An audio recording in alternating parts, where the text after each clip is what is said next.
అందరికీ నమస్కారం అండి. ఈరోజు యుగాల గురించి వాటి ధర్మాల గురించి తెలుసుకుందాం. వెళ్ళిపోదామా వీడియోలోకి?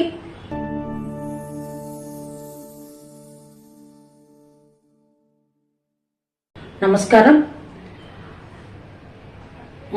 ఇప్పుడు మనం కలియుగంలో ఉన్నాము. మొత్తం 4 యుగాలు. కృతయుగం, త్రేతాయుగం, ద్వాపర యుగం, కలియుగం. ప్రతి యుగానికి 4 పాదాలు. ఒక్కొక్కటి కొన్ని లక్షల సంవత్సరాలు కలిపి ఒక యుగం. కృతయుగం ఉందనుకోండి, ఫస్ట్ది కృతయుగం అని చెప్పుకున్నాం కదా, అది 17,28,000 సంవత్సరాలు. అలాగే సెకండ్ వన్ త్రేతాయుగంలో రాముని యొక్క అవతరించింది. 12,96,000 సంవత్సరాలు కలిపి త్రేతాయుగం. థర్డ్ వన్ ఏమని చెప్పానండి? ద్వాపర యుగం అని చెప్పాను. ద్వాపర యుగం శ్రీకృష్ణ పరమాత్మ అవతరించాడండి. 8,64,000 సంవత్సరాలు కలిపితే ద్వాపర యుగం. ఇది కలియుగం కలుషిత యుగం ఇదేనండి. కలిపురుషుడు నోట్లో ఒక చెయ్యి, కిందకు చెయ్యి పెట్టుకుని ఉంటాడండి. దీన్ని బట్టే మనకి తెలుస్తుంది కామ వాంఛలు ఎక్కువ, తినాలి అనే కోరికలు కూడా ఎక్కువ అని ఆ కలిపురుషుడి వల్లనే మనకి తెలుస్తుంది. ఈ కలియుగం 4,32,000 సంవత్సరాలు కలిపి కలియుగం. కలి ధర్మాలు అంటే కృతయుగాన్ని సత్యయుగం అని కూడా అన్నాం కదా. ధర్మం 4 పాదాల నడిచింది. ఒక్కొక్క యుగానికి 4 పాదాలు అని చెప్పాను కదండి. 4 పాదాల నడిచింది. అదే త్రేతాయుగానికి వచ్చేప్పటికీ 3 పాదాల నడిచింది. కాబట్టి రాముడు అవతరించాడు ధర్మ రక్షణ కోసం. ఆ తర్వాత 3వది ద్వాపర యుగం. ఈ ద్వాపర యుగం 2 పాదాలే నడిచింది. ఇది కలియుగంలో ఒకటే పాదం మీద ఉన్నది. ఈ కలియుగం ఒకటే పాదం మీద నడుస్తోందండి. ఎప్పుడు ఎటు పడతామో తెలియదు. ఇందులో మహానుభావులు లేరా అని కాదు, ఉన్నారు. మన కలియుగ దైవం వెంకటేశ్వర స్వామి 7 కొండలు ఎక్కి ఆ యొక్క తిరుపతిలో ఉన్నాడాయన.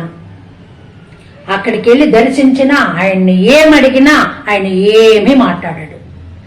ఈ సమాజంలో ఈ కలియుగంలో ఉండే మహానుభావులే ఏమన్నా మనకి చెప్పాలి, మంచి మాటలు 2. అది మనం వినాలి, ఆచరించాలి. చెప్పేది ముందు వినాలి కదా, విన్న తర్వాత కదా ఆచరణ. కాబట్టి ఈ ధర్మము పాదాల గురించి మాట్లాడుకున్నాం కదా. ధర్మ ఎప్పుడు కూడా శ్రేష్టమైనది. ధర్మం ఎప్పుడు శ్రేష్టమైనది. అది ఒక్కొక్కప్పుడు క్షీణిస్తూ ఉంటుంది. కృతయుగంలో సత్యయుగంలో 4 పాదాల ధర్మం ఉన్నప్పుడు అది హాయిగా ధర్మము శ్రేష్టంగానే ఉంది. కాబట్టి అక్కడ ఎవరి అవతరణకి ఆస్కారమే లేదు. ధర్మం 4 పాదాల మీద ఉంది. అదే త్రేతాయుగంలో రాముడు జన్మించాడండి. అప్పుడు కొంచెం ధర్మం రావణాసురుడు లాంటి వాళ్ళు ఉండటం వలన క్షీణించింది.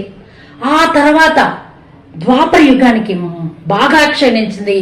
కలియుగంలో ధర్మం ఎక్కడ ఉంది అని మనం 2 కళ్ళు కాదు, 4 కళ్ళు కాదు, ఒళ్ళంతా కళ్ళు పెట్టి వెతికినా ఎక్కడో ఒక చోట ధర్మం నడుస్తుంది కాబట్టి అప్పుడే మనం కొంచెం తినగలుగుతున్నాం.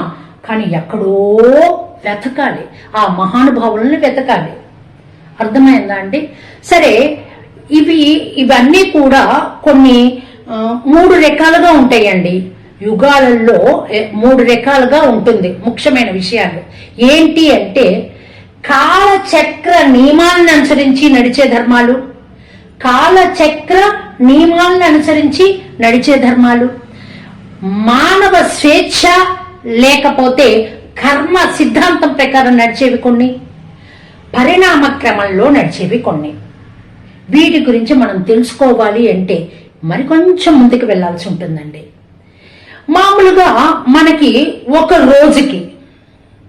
రోజుకి ఉదయము, మధ్యాహ్నము, సాయంకాలము, రాత్రి అని 4 ఉన్నాయి, 4 భాగాలుగా. అలాగే ఒక సంవత్సరం ఉందనుకోండి, సంవత్సరానికి ఋతువులు ఉన్నాయి 6. వసంత ఋతువు దగ్గర నుంచి ఋతువులు ఉన్నాయి. అలాగే యుగాలు కూడా, ఇవి కూడా 4 ఉన్నాయి. 4 యుగాలు కూడా ఒకే రకంగా ధర్మం నడవల. ధర్మం క్షీణిస్తోంది. ఎందుకు క్షీణిస్తోంది?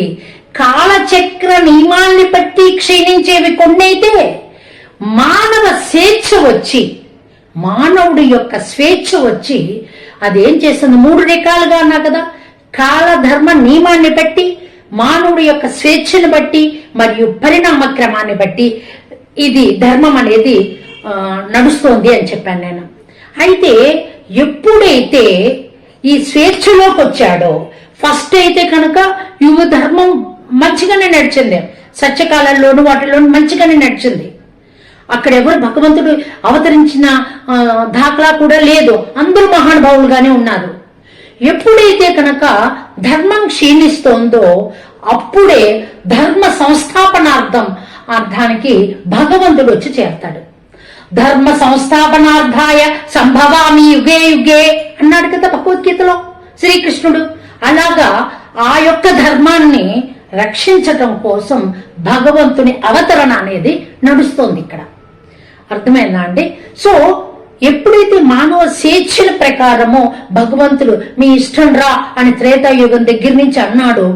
త్రేతాయుగంలో కొంచెం ధర్మం నశిస్తే ద్వాపరలో ఇంకొంచెం నశించి కలియుగంలో కంప్లీట్ గా మానవుడి స్వేచ్ఛ మీదే లోపల అరిషడ్ వర్గాలు ప్రజ్వరిల్లి, కామ క్రోధ లోభ మోహ మద మాత్సర్యాలు అని అరిషడ్ వర్గాలు అంతర్శత్రువులు మనకున్నారండి.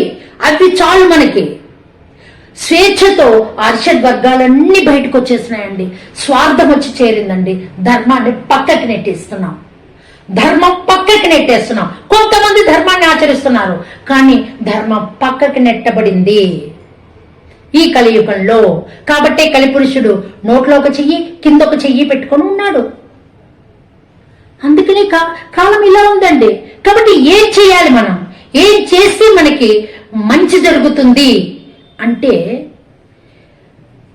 మన యొక్క ఆత్మ పరిశీలన చేసుకుంటూ ఆత్మ చెప్పిన విధంగా మనం నడుచుకోవాలి. ఆత్మ చెప్పిన విధంగా మనం నడుచుకోవాలి. స్వధర్మాన్ని ఆచరించాలి. ఎవడైతే స్వధర్మాన్ని ఆచరిస్తూ ఆత్మ పరిశీలన చేసుకుంటూ సక్రమమైన కార్యాలను చేస్తాడో ధర్మ, ఇంతకు ముందు ఒక ఎపిసోడ్ లో చెప్పాను, సక్రమమైన క్రియ చెయ్యాలి అంటే, కర్మ చెయ్యాలి అంటే ధర్మం కలిస్తేనే సక్రమమైన క్రియ అనేది నడుస్తుంది, కర్మ అనేది నడుస్తుంది. ఉట్టి కర్మతో పని నడవదండి. కాబట్టి ప్రజలందరూ చెప్పేది, గొప్పవారు చెప్పే మాటలు వినండి. తెలిసినయ్యా సంతోషం, తెలియదా వినండి, ఆచరించండి. విని ఆచరించటం కూడా ధర్మమేనండి. ధర్మ మార్గంలో మీరు వెళ్ళినట్టే. కాబట్టి ఈ కలియుగంలో, ఈ కలుషిత యుగంలో, ఈ యొక్క అధర్మం పేట్రేగుతున్న ఈ టైములో ధర్మం తెలిసిన వాళ్ళు ఎవరన్నా మాట్లాడుతుంటే 2 మంచి మాటలు వినండి, ఆచరించండి. సర్వే జన సుఖినో భవంతు. స్వస్తి.